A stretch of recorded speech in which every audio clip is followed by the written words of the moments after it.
Ladies and gentlemen, boys and girls, it's time for those two legends of sport. It's Beefy and the Bull. Hello everyone, this is Beefy and the Bull. I remember playing in the 72 grand final. 72! Doesn't go down like a sack of spuds this week. None of this soft stuff. Oh, Beefy! Oh, you've come out all guns blazing, mate. Beefy and the Bull. Beefy and the Bull. Beefy and the Bull.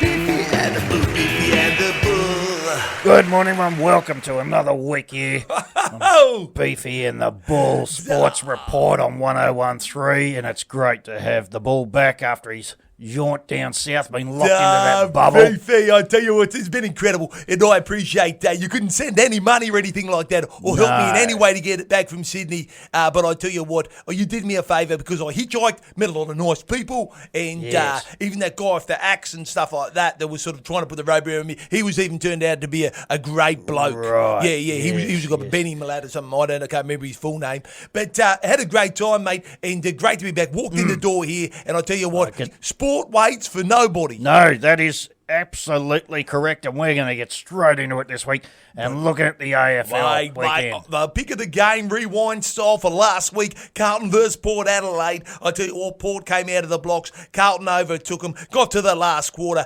Carlton in front. You think there's no worries here. Port get a couple of goals, and I tell you what, they kick it after the siren's gone. Robbie Gray slots it. Port Adelaide end up on 64 points after the siren, going over Carlton, 61 points. It was a cracker of a game. Now, if I fast forward my pick of the week to this week, it's the Suns versus the Dogs. And I tell you what, Beefy, those Suns are going great in sixth place on the AFL ladder. And I tell you something else, Beefy, those Dogs are going pretty bloody well as well. So it's the Sun versus the Dogs this Thursday. Don't miss it. I tell you what, it's incredible. What's happening in the NRL? I'm a bit overexcited here, Beefy. I can tell you keep going like that, you'll get a job commentating the Melbourne Cup. Mate, I'll never say no to nothing. Remember when you rode in the Melbourne Cup? Yes, that was a big day. That was it was a big day. horse. Yeah, big horse. Had to be. You were halfway through a league season. I was, I had to slim down for that day. It took a bit of work. I spent a lot of time in that sauna. That's right. With 83 jackets you made me buy from St. Vincent de Paul, but we got you trimmed down. Yeah, got trimmed down. And that's how you won. Anyway, mate. Good ride. It was a good ride. Good day. Ride. Good day in the old cup there. Day. Another trophy in the cupboard.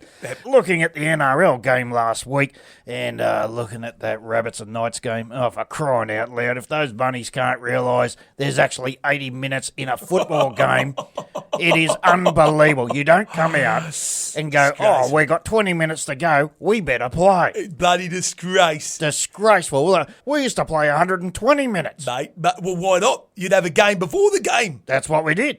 Mate, but that's why we were winners. Just keep going. You had to be fit enough to do that. It's a disgrace, mate. If a game is worth being played, it's being worth played from the very start. The very start, Beefy. That's right. And the game I'm going to look at coming up this weekend will be the Storm and the Broncos. Now, I said last week with that Panthers and Cowboys game that the Panthers may as well send out their under-12s. Well, I think the Storm may as well send out their over-80s croquet team. This is going to be an absolute smashing. She'll be a bloodbath, mate. An absolute horrible. Bloodbath. I'll tune in just to see that. It's just going to be horrible. Absolute horrible. How Seabolds is still there coaching that side. I don't even think he is coaching that side. I think he's at home. He's doing it by remote control. Mate, he seems to be a bit robotic at the moment. Maybe he's got a brother somewhere in the establishment, kind of like Guy Sebastian and his brother winning the Voice the other night. Yes, a bit interesting. And I did say to the kids, I said, if that Johnny doesn't win it, I'll run down to the park and back in my underpants. Again? Buddy, I'll tell you what, it was a cold night, but I gave it a good 120-metre sprint. Yes, the NRL bowl prediction, and this is the Bulldogs. Now, where's he going with this? Where is he, Beefy? Where are you going with this? This is going to be the first NRL team in history that will lose a bye. I am not kidding.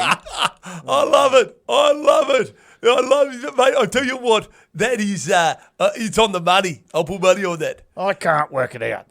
There's no point even turning up. They might as well stay at home.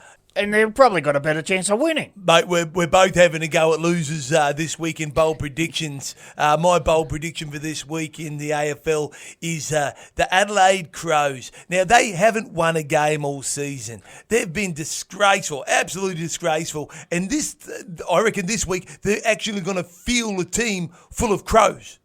Like actual crows. The bird. Of bird crows? Yeah, but mate, they can't do anything worse, can they? And they'd save a bit of money on travel because the crows can actually take themselves there. Yeah, flappy, flap, flap, flap. And I suppose that saves on the bus trip. Everything. And then the crows will clean up the mess at the end of the game. They'll go around and pick up all the food. That's not a bad idea. It's a sign of respect. It's a win-win. And I know a few of the clubs that do clean up after, and you don't get better cleaner-uppers than crows. Now, I tell you what, you had a little bit of news from the archery this week. Yes. The indoor archery was on down in Liverpool and Sydney over the weekend. Yes, Bloody big competition. And, archery's very close to my heart. It's in your heart. An arrow in your heart. Yes. So to speak. See what I did there, Beefy? Yeah, I saw what you did, yeah. And anyway, the archery was a big tournament down here, and it was a great event. And we were supposed to go down and be special guests there and present some the medals, but unfortunately with this COVID thing, you and I couldn't make it. And of course, you were still on your way back, walking back. So absolutely, and Bubbles was sick. Yeah, it was a shame. It was a shame we couldn't be there because archery played a big part of my life. Oh, absolutely, it did. And you talk about archery being close to your heart, Beefy. Well, you remember Barcelona, mate? Oh, yes, you were in the Barcelona. archery there. And I tell you what, folks, I was always there supporting my older brother, who I love very much. And when they went out, they had China, Japan, Russia, everyone was there. Australia, you walked out, and they stood in front, and in the distance, there was the targets. Yep. You weren't having a bar of that, were you? We went old school. I said, I'm not doing this target. Get rid of that. We're going old school. What do we do? Oh, mate, like we did back in the backyard many years ago. Yeah. So Beefy sends me out. So I walk out. Everyone's going, what's going on? I move the target to the side, and I turn around, I stand there, and out of my pocket, I pull an apple, and I put it on my head. That's right. Old school. Old school, mate. No, this trendy targeting thing. The Spanish were up in arms. And in the fact that's where your first arrow went, through my arm. Yeah. But I stood still.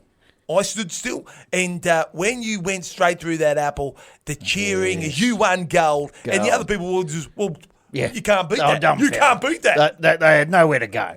They were shooting at their little targets. The crowd went wild. The crowd went absolutely bonkers. I told you it'd work. Mate, I was stunned. And the great thing that you told me at the end, he said that we both get gold. We did. I said, what do you mean? I finally won. I've got a gold medal. And you said, no. Like you get a golden delicious apple. Yes, that's like right. We both got gold. And you got the medal. Yeah. You let me hold it for a bit though, didn't you?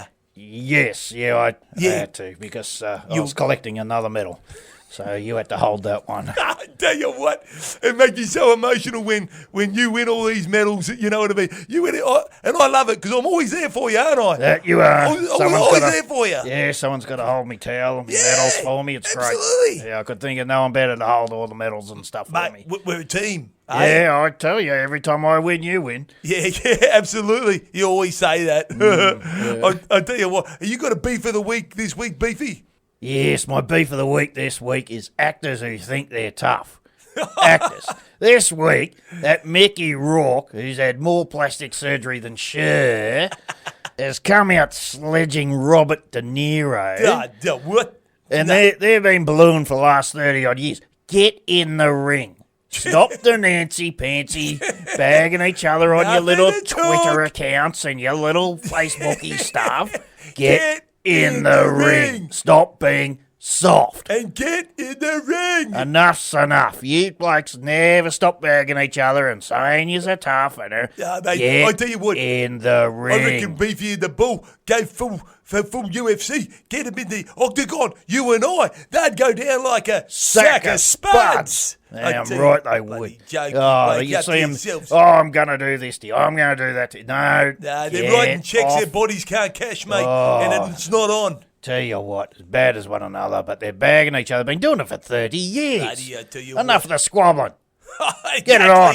Get That's in a the good ring. beef of the week. That's my beef of the week. Harden up, you two. Harden up, wake up, get on with it, and put the fisticuffs up. A little less conversation, a little more action, as the king of rock and roll would say. That's what he would say. That's exactly right. Our great mate Elvis. Mate, Miss I tell him. you what, Miss him. miss him. You two doing karate together, those are the days. Oh, they were good days. Me holding the They were boards. good days, Great. yeah. Well, mate, we've come to the end of another fantastic Yes, week. And thanks for tuning in, everyone.